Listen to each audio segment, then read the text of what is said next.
번째 키워드부터 볼까요? 네, 첫 키워드 유치원 3법 공방입니다. 오늘은 사실 정치권에서 일어나는 진실 공방을 다루고자 하는데요. 그 첫 번째로는 유치원 3법에 대한 공방을 다루고자 합니다. 오늘 두 개 키워드를 다 정치권의 공방으로 다룬다. 네. 그런 계획인 거군요. 앞서 배영진 기자가 관련된 보도하기도 했는데 한 걸음 더 들어간 내용인가 보죠?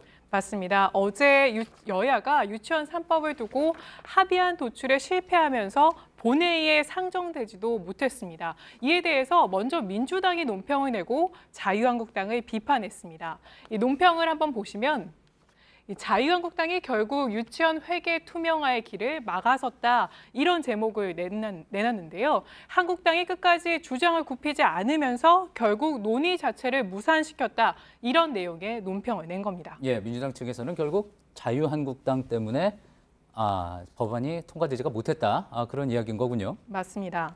그런데 그러자 오늘 오후 한국당 교육위원들도 논평을 내고 이를 반박했습니다. 당시 논평 다시 보시면 교육이 법안 소위 상황을 왜곡한 민주당의 야당 매도 사과를 촉구한다. 그러니까 민주당을 비판한 겁니다. 이 내용을 보시면 자신들이 유치원법 통과를 위해서 논의에 임했으나 본회의 열리기 20분 전에 당초 바른미래당 중재안이라고 알려진 내용과 상이안 두 개의 중재안을 제시하는 황당한 상황이 벌어졌다, 이렇게 얘기했는데요. 그러니까 20분이라는 짧은 시간에 두 개의 중재안을 논의하는 게 사실상 불가능했는데 민주당이 이를 한국당의 잘못하고 허위 사실을 유포했기 때문이다. 이것은 음해고, 그러니까 민주당이 사과해야 된다, 이런 논평을 낸 겁니다. 예, 이 정치권 진실 공방에 바른미래당까지 가세를 한 셈이군요.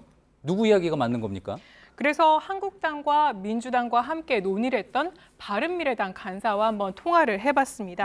임재현 의원이 설명한 당시 상황은 이랬습니다. 아까 한국당이 본회의 20분 전에 중재안 두 개를 갑작스럽게 제시했다, 이렇게 얘기를 했는데 그 20분 전인 6시 40분은 법안 소위를 열기로 여야 3당이 모두 합의한 시간이다.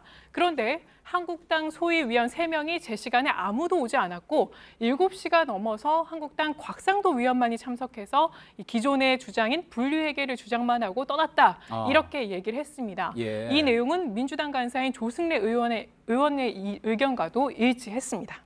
그렇군요. 자, 이 이야기가 맞다면은 한국당이 당초 앞서 봤던 그 논평과는 좀 차이가 있군요. 그렇습니다. 그런데 결국 이 같은 이견으로 통해서 소위는 표류를 했고요. 또 민주당과 한국당의 핵심 쟁점에 대해서 이견을 좁히지 못한 겁니다. 그래서 바른미래당도 오늘 논평을 냈는데요. 이 논평 속에서는 두 당을 모두 비판했습니다.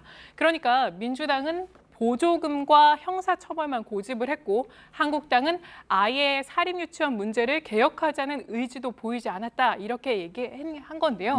그러니까 3당 모두 서로에게 책임을 떠넘긴 셈입니다. 그렇군요.